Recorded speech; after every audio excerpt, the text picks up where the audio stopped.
Palenque, also anciently known as Lakamha, was a Maya city-state in southern Mexico that flourished in the 7th century. The Palenque ruins date from circa 226 BC to circa AD 799. After its decline, it was absorbed into the jungle of cedar, mahogany, and sapodilla trees, but has since been excavated and restored and is now a famous archaeological site attracting thousands of visitors.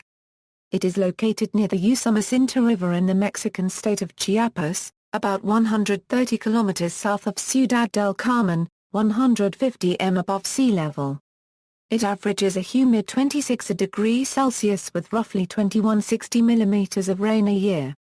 Palenque is a medium-sized site, much smaller than such huge sites as Tikal, Chichen Itza, or Copán, but it contains some of the finest architecture, sculpture, roof comb and bas-relief carvings that the Mayas produced. Much of the history of Palenque has been reconstructed from reading the hieroglyphic inscriptions on the many monuments. Historians now have a long sequence of the ruling dynasty of Palenque in the 5th century and extensive knowledge of the city-state's rivalry with other states such as Calakmul and Toniná. The most famous ruler of Palenque was K'inich Janaab Pakal, or Pacal the Great, whose tomb has been found and excavated in the Temple of the Inscriptions. By 2005, the discovered area covered up to 2.5 km squared, but it is estimated that less than 10% of the total area of the city is explored, leaving more than 1,000 structures still covered by jungle. History. Much of the early classic history of the city still awaits the archaeologist's trowel. However, from the extent of the surveyed site and the reference to early classic rulers in the inscriptional record of the late classic, it is clear Palenque's history is much longer than we currently know. The fact that early Ajur and mythological beings used a variety of emblem glyphs in their titles and deeds suggests a complex early history. For instance, Copán, the supposed founder of the Palenque dynasty, is called a Toctan Ajur in the text of the Temple of the Foliated Cross. The famous structures that we know today probably represent a rebuilding effort in response to the attacks by the city of Calakmul and its client states in 599 and 611. One of the main figures responsible for rebuilding Palenque and for a renaissance in the city's art and architecture is also one of the best-known Maya Ajur, K'inich Janaab Pakal, who ruled from 615 to 683. He is best known through his funerary monument, dubbed the Temple of Inscriptions after the lengthy text preserved in the temple's superstructure. At the time Alberto Ruiz Hillier excavated Pakal's tomb, it was the richest and best preserved of any scientifically excavated burial then known from the ancient Americas. It held this position until the discovery of the rich mosh burials at Copán, Peru and the recent discoveries at Copán and Calakmul. Beside the attention that K'inich Janaab Pakal's tomb brought to Palenque, the city is historically significant for its extensive hieroglyphic corpus composed during the reigns of Janaab Pakal, his son K'inich Janaab and his grandson K'inich Janaab, and for being the location where Heinrich Berlin and later Linda Skeel and Peter Matthews outlined the first dynastic list for any Maya city. The work of Tatiana Proskuriakov as well as that of Berlin, Skeel, Matthews, and others initiated the intense historical investigations that characterized much of the scholarship on the ancient Maya from the 1960s to the present. The extensive iconography and textual corpus has also allowed for study of classic period Maya mythology and ritual practice. Rulers A list of possible and known Maya rulers of the city, with dates of their reigns. Early classic period the first Ajur, or king, of Pakal that we know of was Cucbalam, who governed for 4 years starting in the year 431. After him, a king came to power, nicknamed Caspar by archaeologists. The next 2 kings were probably Caspar's sons. Little was known about the first of these, Buzal-Zarq Shaikh, until 1994, when a tablet was found describing a ritual for the king. The first tablet mentioned his successor Calakmul as a teenage prince, and therefore it is believed that there was a family relation between them. For unknown reasons, Calakmul had great prestige, so the kings who succeeded him were proud to be his descendants. When Calakmul died in 524, there was an interregnum of 4 years, before the following king was crowned Entokten in 529. Chitam I governed for 36 years. His sons Calakmul II and Kan Balam I were the first kings who used the title K'inich, which means the great son. This word was used also by later kings. Balam was succeeded in 583 by Usumacinta, who was supposedly his daughter.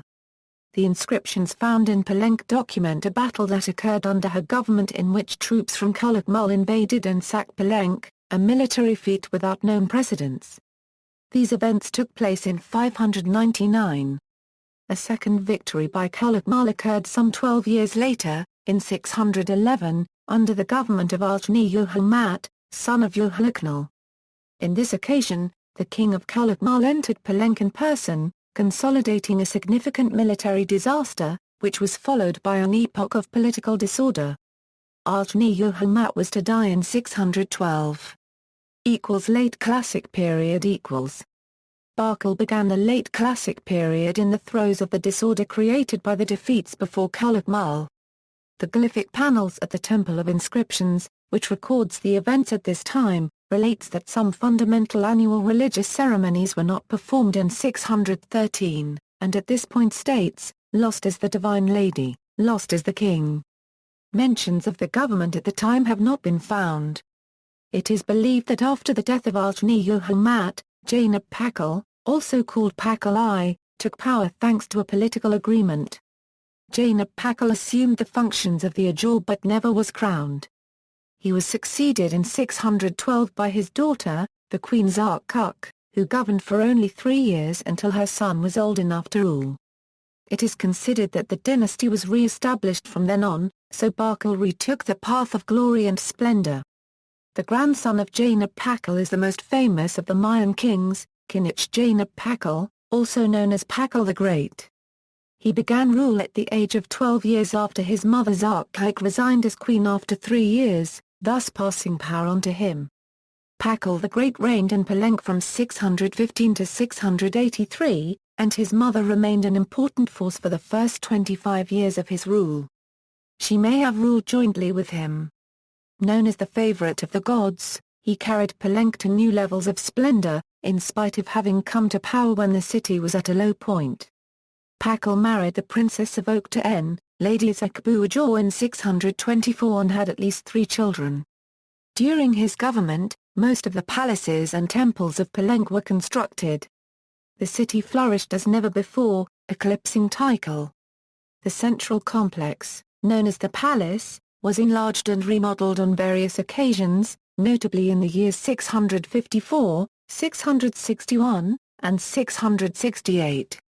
In this structure, is a text describing how in that epoch Palenque was newly allied with Tikal, and also with Yaxchilan, and that they were able to capture the 6 enemy kings of the alliance. Not much more had been translated from the text. After the death of Pakal in 683, his older son K'inich Janaab assumed the kingship of Pakal, who in turn was succeeded in 702 by his brother K'inich Janaab II. The first continued the architectural and sculptural works that were begun by his father, as well as finishing the construction of the famous tomb of Pakal. Pakal's sarcophagus, built for a very tall man, held the richest collection of jade seen in a Mayan tomb. A jade mosaic mask was placed over his face, and a suit made of jade adorned his body, with each piece hand-carved and held together by gold wire. Furthermore, K'inich Janaab I began ambitious projects, like the Group of the Crosses. Thanks to numerous works begun during his government, now we have portraits of this king, found in various sculptures. His brother succeeded him, continuing with the same enthusiasm of construction and art, reconstructing and enlarging the north side of the palace. Thanks to the reign of these 3 kings, Pakal had a century of growing and splendor. In 711, Palenque was sacked by the realm of Toniná, and the old king K'inich Janaab II was taken prisoner. It is not known what the final destination of the king was, and it is presumed that he was executed in Toniná. For 10 years there was no king. Finally, K'inich Janaab III was crowned in 722. Although the new king belonged to the royalty, there is no reason to be sure that he was the direct inheritor of K'inich Janaab II.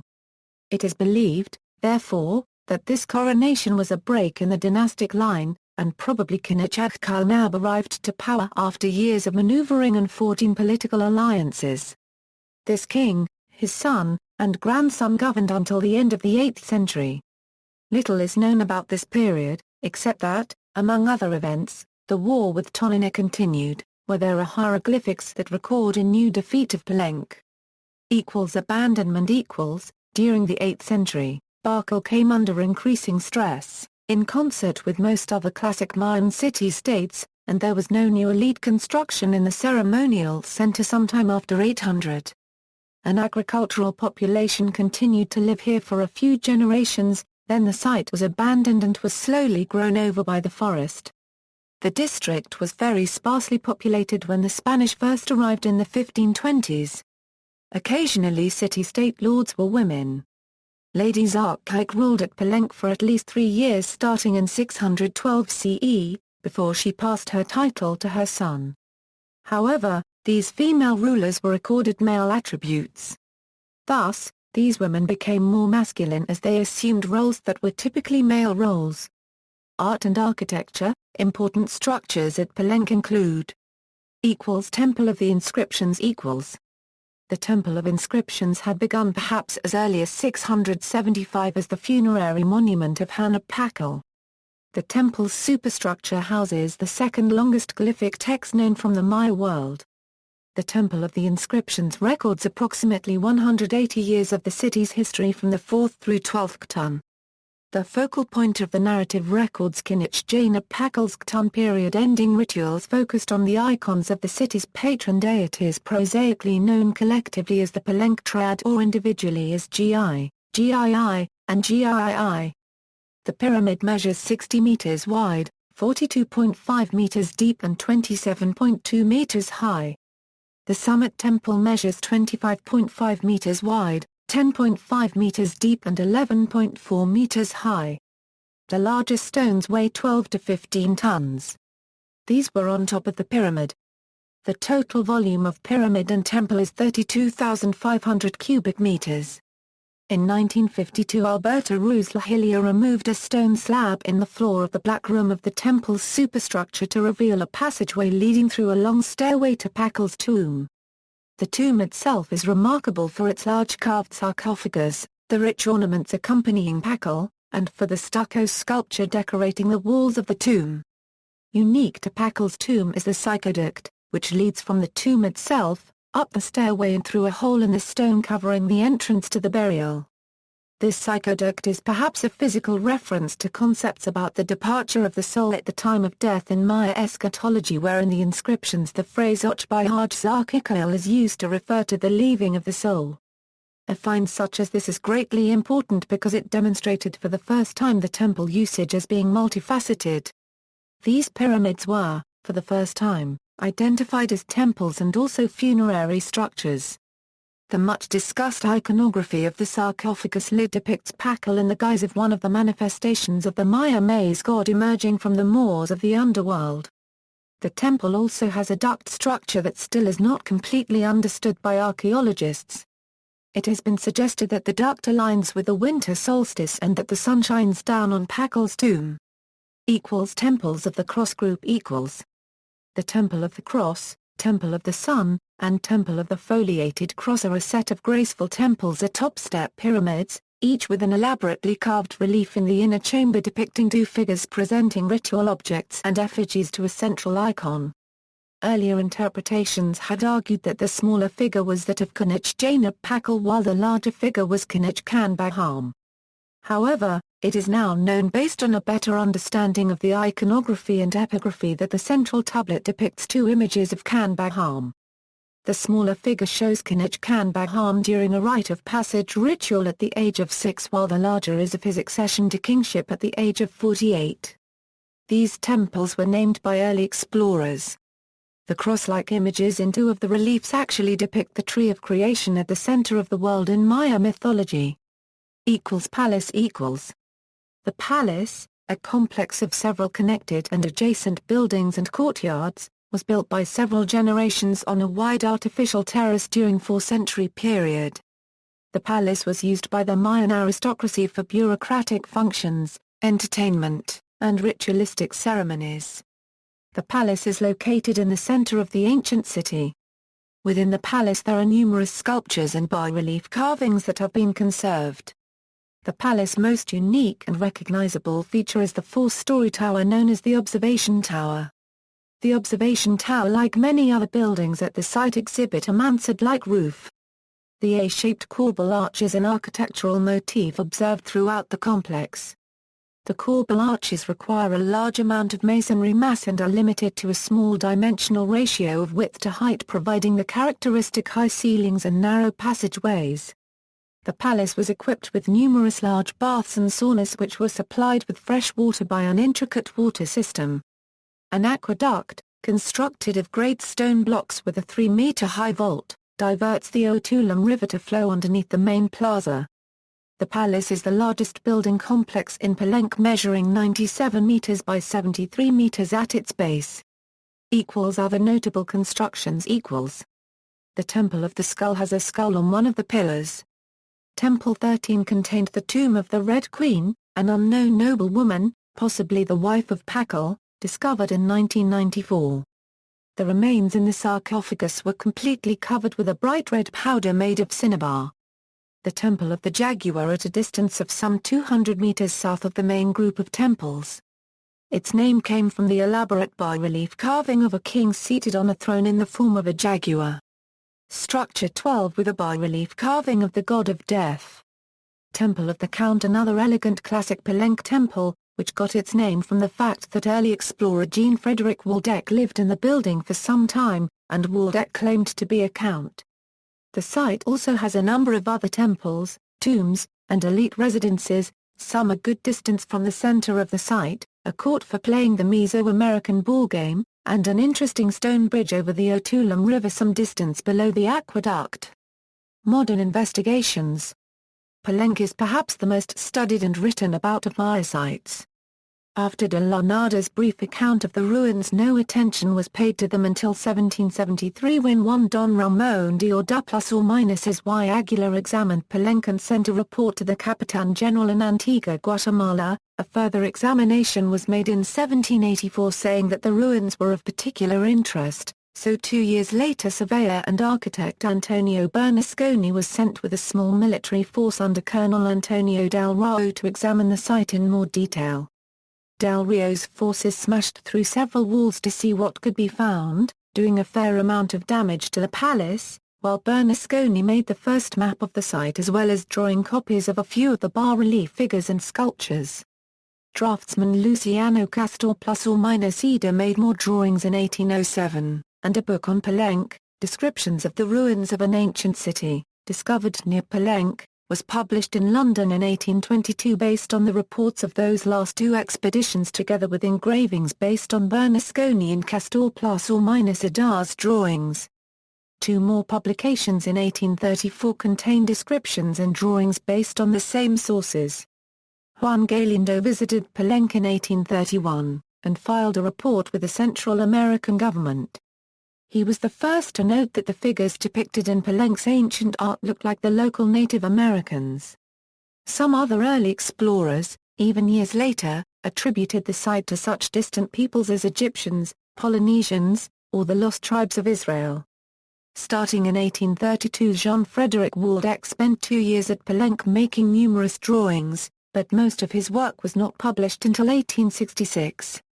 Meanwhile, the site was visited in 1841 by Patrick Walker and Herbert Caddy on a mission from the governor of British Honduras, and then by John Lloyd Stevens and Frederick Catherwood, who published an illustrated account the following year which was greatly superior to the previous accounts of the ruins. Copyright Sierra Copyright Share took the first photographs of Palenque in 1858, and returned in 1881–1882. Alfred Maudslay encamped at the ruins in 1890–1891 and took extensive photographs of all the art and inscriptions he could find, and made paper and plaster molds of many of the inscriptions, and detailed maps and drawings, setting a high standard for all future investigators to follow.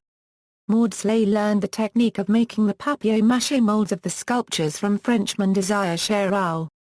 Several other expeditions visited the ruins before Franz Blom of Tulane University in 1923, who made superior maps of both the main site and various previously neglected outlying ruins and filed a report for the Mexican government on recommendations on work that could be done to preserve the ruins.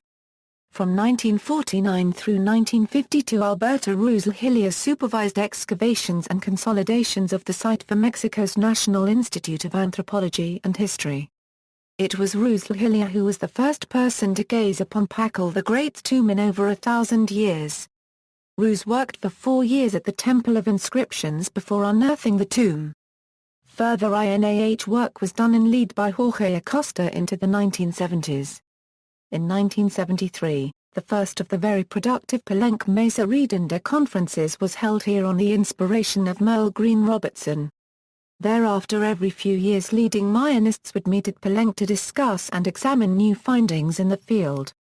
Meanwhile, Robertson was conducting a detailed examination of all art at Palenque, including recording all the traces of color on the sculptures.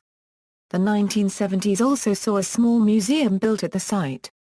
In the last 15 or 20 years, a great deal more of the site has been excavated, but currently, archaeologists estimate that only 5% of the total city has been uncovered. Palenque remains much visited, and perhaps evokes more affection in visitors than any other Mesoamerican ruin. In 2010, Pennsylvania State University researchers, Christopher Duffy and Kirk French, identified the Piedras Bolas Aqueduct as a pressurized aqueduct, the earliest known in the New World.